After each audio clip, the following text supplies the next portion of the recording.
আজকে যাদেরকে ভালোবাসলে জান্নাত পাওয়া যায়, যাদেরকে ভালোবাসলে নবী পাওয়া যায়, এই ভালোবাসার মানুষগুলোর গলায় যারা ছুরি চালাইয়া দিছে, এরা কেমনে সমাজের মধ্যে মুখ দেখায় আর কেমনে নবীর সামনে মুখ দেখাবে?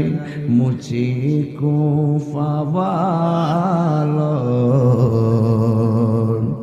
মুসাফির না সমঝো मैं आया नहीं हूँ बुलाया गया हो ওহে কুফাবাসী আমায় মুসাফির ভেবো না, আমি এমনিতে আসিনি, দাওয়াতে এসেছি। মেহমান বানিয়ে কি যে কষ্ট দিল, আমি কাঁদিতে আসিনি, কাঁদানো হয়েছে। ঠিক না? खुदा जाने कैसी है मेज़बानी, बहातुर पियास कहे बंद पानी, मुकद्दर में है हो जे कौसर का पीना, मैं प्यासा नहीं हूँ पिलाया गया हूँ। সবাই ওকে যে মাতা ঝোঁকা তো আল্লাহরি দরবারে, সে মাতা কাটিল এজি দোষী মারে। ঠিক না?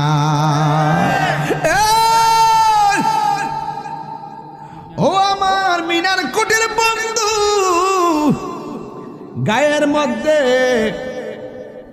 তলোয়ারের আঘাত আছে, তীরের আঘাত আছে, সব আঘাত লইয়া ইমাম হুসাইন কারবালার জমিনে নামাজে দাঁড়ায় গেছে। আজকে নামাজের ওয়াজ করলে আপনাদের কাছে ভাল লাগে না, নামাজটা যে কি জিনিস সেটাই তো বুঝি না রে বাবা। এতগুলা তলোয়ারের আঘাত লইয়া কয় কুফাবাসী, আমার একটু সুযোগ দে, আমি নামাজ পড়ব।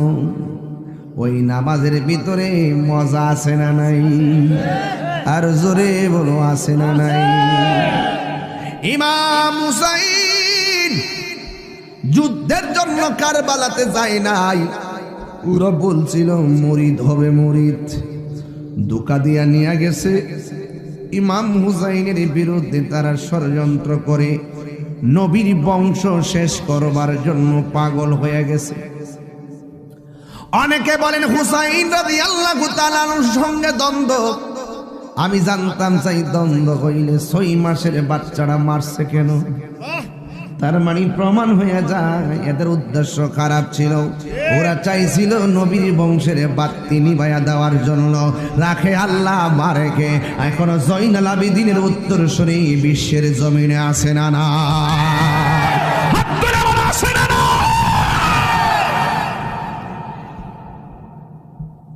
এখনো হুসাইন প্রেমিকরা জিন্দা আছে। এই ওয়াজগুলো সুন্নিদের মুখে শোনা যায়, এই ওয়াজগুলো অনেকেই করতে চাই না। ও যুবক, ইমাম হুসাইন কাফেলা নিয়ে যখন চলে গেছে রে বাবা, যারা দাওয়াত করে নিয়েছিল তারাই তাদের জন্য পানি বন্ধ করে দিছে। আরে নাফরমানের গোষ্ঠী, নবী বলছে সব বাধা দিল, 2টা জিনিস বাধা দিও না। 1 নম্বর হলো পানি, 2 নম্বর হলো রাস্তা। রাস্তার বাধা দিও না, পানির বাধা দিও না। হে বন্ধুরে, কেমনে নবীরা ওনাদের জন্য পানি বন্ধ করে দিয়েছে। যেই নবী সৃষ্টি না হইলে পানি হইত না, সেই নবীর নাতির জন্য তারা পানি বন্ধ করে দিয়েছে। রোজ হাসর মে কে জবাব হয়, মুস্তফাকে সামনে কেমনে নবীর সামনে মুখ দেখাইবা, কথা কোন ঠিক কিনা? ইমাম হুসাইন রাদিয়াল্লাহু তাআলা আনহু যখন দাওয়াত পাইয়া গেছে, শহর বানো ডাক দিয়ে কয়, স্বামী গো, এরাদি ফুলের মালার পরিবর্তে তলোয়ার নিয়ে সামনে আসতে। ইমাম হুসাইন রাদিয়াল্লাহু তাআলা আনহু বলেন, এ শহর বানো, তারা তোমার জন্য পরপুরুষ। তুমি একটা কাজ করো, তুমি তাঁবুর ভিতরে চলে যাও, হাতের মধ্যে একটা তলোয়ার দাও। যেই মাত্র খেজুর গাছের মধ্যে কুপটা দিছে, ডাল থেকে রক্ত বাইরিতেছে। মাটির মধ্যে কূপ দিছে, মাটির ভিতরে রক্ত। আল্লাহু আকবার। ইমাম হুসাইন আর বুঝার বাকি নাই। ও শহর বানো, আর কথা কইও না। আমার নানা যে আমার দুনিয়া থেকে বিদায় হওয়ার আগে বই লাগেছে, নাতি রে, যেই দিন গোড়ার পা গুলো বালুতে ডাইবা যাইব, যেই দিন খেজুর গাছের মধ্যে কূপ দিলে রক্ত বাইরিব, মনে রাখবে তোমার গলের গলা রক্ত মরুভূমির ভালোবেসে যাবে, সেখানেই হবে তোমার শাহাদাতের সেন্টার। জুরি জুরি কি আল্লাহু আকবার বলা যাবে না? ইমাম হুসাইন রাদিয়াল্লাহু তাআলা আনহু পরিবার পরিজনদেরকে সুন্দর জায়গা করে দিয়েছে। ইমাম হুসাইন একটা সন্তান, যার নাম হলো হযরতে আলী আকবর, বড় ছেলে। বড় ছেলের নাম আলী আকবর, মাইজলা ছেলের নাম আলী আওসাদ, ছোট ছেলের নাম আলী আসগর। আর আলী আওসাদের নামই হলো জয়নাল আবেদিন, কথা ঘন্টি কিনা? আলী আকবর ডাক দিয়া কে, আব্বা, ওরা মুনাফিক, ওরা আপনার দাওয়াত করে না পানি বন্ধ করে দিয়েছে, ওরা আপনাকে মেরে ফেলার জন্য ষড়যন্ত্রের জাল লাগছে। আপনি এখন যায়েন না, আপনার আগে আমি ময়দানে যাব। ইমাম হুসাইন রাদিয়াল্লাহু তাআলা আনহু বলে, আব্বারে তুই যাস না, সবারে দিল তোরে দিতাম না, কারণ তোর কণ্ঠটা শুনতে ডাইরেক্ট আমার নানার মতন শোনা যায়। তোর কণ্ঠটা শুনলে মনে হয় যেন আমার নানা আমার ডাক দিতেছে। ও পুত্রে, নাভি থেকে নিচ পর্যন্ত অংশটা আমি পাইছি না তোর নানা আমার নানার মতন, আর নাভি থেকে মাথার তালু পর্যন্ত অংশটা তোর চাচা পাইছি, ইমাম হাসান। এই জন্য আমার নবী বলতেন, হাসান আমার থেকে, আমি হাসান হুসাইন থেকে। জুড়ে জুড়ে কন্যা সুবহানাল্লাহ। কেউ যদি উদরে কষ্ট দেয়, যেন মায় কষ্ট দেয়, কষ্ট দিল মাফা হাতে মারি, কষ্ট দিল মাফা হাতে মারি। জোরে জোরে কি সুবহানাল্লাহ বলা যাবে না? ওই আলী আকবর ডাক দিয়ে কি, আব্বা, আপনার কি কষ্ট হইতেছে নাকি? আমি একটা ফিনিশিং দিয়ে যাইতেছি, কিরে, কারণ দরকার আছে বাজান, কারণ আমরা হুসাইনি মুসলমান, ঠিক কিনা বলেন? বাতাস যখন আসে, মানুষ খুঁটিগুলা টাইট করে লাগাই রাখে, গড়টা যাতে বাতাসে উইরা না পড়ে। ওই ভূমিকম্প আর বাতাসের চাইতে বড় খারাপ হইল ওই বাতিলদের বাতাস। এই বাতিলদের তাণ্ডব থেকে যদি ইমানকে বাঁচাইতে চান, আহলে বায়তের মহব্বত কলজার ভিতরে রাখতে হবে। এই জন্য রাসূল বলছেন, আমার আহলে বায়ত হলো নূহ নবীর কিস্তির মতো। নূহ নবীর কিস্তিতে যারা উঠছে তারা যেমন বেঁচে গেছে, আমার উম্মত যখন তাফালিং এর মধ্যে পড়বে, বিপদে পড়ে যাবে, আহলে বায়তের মহব্বত যাদের অন্তরে থাকবে, তারা নিমজ্জিত হবে না, তারা ধ্বংস হবে না, তারা নাজাত পেয়ে যাবে। কথা বলেন ঠিক কি? ইমাম আলী আকবর বলেন, আলী আকবর বলেন, বাবা, আপনি আমার না করলো আমি যাব। কার মনে না চাই শহীদের রক্তের সুধা পান করার জন্য? বাবা আমার এই অনুমতি দেন। কয় না বাবা দিব না। আলী আকবর ডাক দিয়ে কি বাবা, ওরা হককে দাফন করার জন্য এসেছে, আর হককে প্রতিষ্ঠার জন্য ঘরের কোনায় যদি বসে থাকি, আপনার মদিনার নানা কি খুশি হবে না বেজার হবে? এই কথা বলার পরে ইমাম হুসাইন আর না করতে পারে নাই, ডাক দিয়া বলে আলী আকবর হাতের মধ্যে তলোয়ার নে, জামা লাগাইয়া যুদ্ধের ময়দানে যাও। তবে যাওয়ার আগে একবার বা দুইবার তিনবার গাটটা ঘুরাইয়া ঘুরাইয়া আমার জন্মের মতন বাবা কইয়া ডাক দিও, কারণ তোমার সুরটা শুনলে মনে হয় আমার মদিনার নানা ডাক দিয়েছে। ইমাম আলী আকবর ফিরা ফিরা আব্বা আলবিদা আলবিদা আর মুস্কি মুস্কি হাসি দিয়া বিদায় দেয়। এবার ওই হুসাইন শত্রুরা যারা ইমামে আলী মোকাম ইমাম হুসাইন রাদিয়াল্লাহু তাআলার বিরুদ্ধে কথা বলে আর তলোয়ার নিয়ে মাটির মধ্যে নেমে যায়, ওরা কি করছে শুনেন। ইমাম হুসাইন রাদিয়াল্লাহু তাআলার সন্তানটারে পাইয়া এমন ভাবে চতুর্দিকে আঘাত শুরু করলো। একটা বিয়াদব কি কই জানেননি, তার কণ্ঠটা শুনলে নবীর মতো মনে হয়, তার কণ্ঠটারে ছিদ্র কইরা দেয়।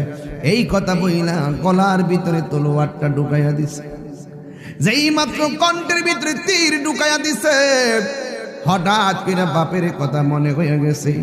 আমার আব্বা না কইছে গলাটা শুনলে বড় নবীর মতো মনে হয়, তাহলে জন্মের মতন বাবারে একবার বাবা কইয়া ডাক দিয়ে আসি। চিৎকার মাইরা কি সুবহানাল্লাহ বলা যাবে না? ওই ইমাম আলী আকবর ইমাম হুসাইনের কাছে আসছে, আব্বা পুত্রে যাওয়ার সময় এত সুন্দর করে ডাক দিয়েছিস, এখন দি তোর ডাকটা হঠাৎ করে হাওয়ার মতো বের হয়ে যায়। ও আব্বা, ওরা আমার কণ্ঠটারে ছিদ্র করে ফেলাইছে, এই জন্য আমি বরাট গলায় আপনাকে ডাক দিতে গেলে হাওয়াটা আমার গলা দিয়ে বের হয়ে যায়। ইমাম হুসাইন আসমানের দিকে তাকাইয়া দর্জের একটা মহাসাগর বানায় ফেলাইছে। কারণ যদি আলী আকবরের জন্য কান্দে মদিনার নবী বেজার হয়ে যাবে, এই জন্য তিনি কাঁদে নাই, না কান্দা সন্তানরে আদর করে। আর আলী আকবর ডাক দিয়ে কে আব্বা জীবনে তোমার কাছে কিছু চাই না গো, আজকে কারবালার ময়দানে একটা কিছু আমি চাই। ইমাম আলী আকবর বাড়ি হলো এক জায়গায়, আমি হলাম আরেক জায়গায়, আমার পোলা আমার কাছে কি চাইবো জিগালই। ডাক দিয়া বলে পুত্রে তুমি আমার কাছে কি চাইবো, আমার কাছে যাও।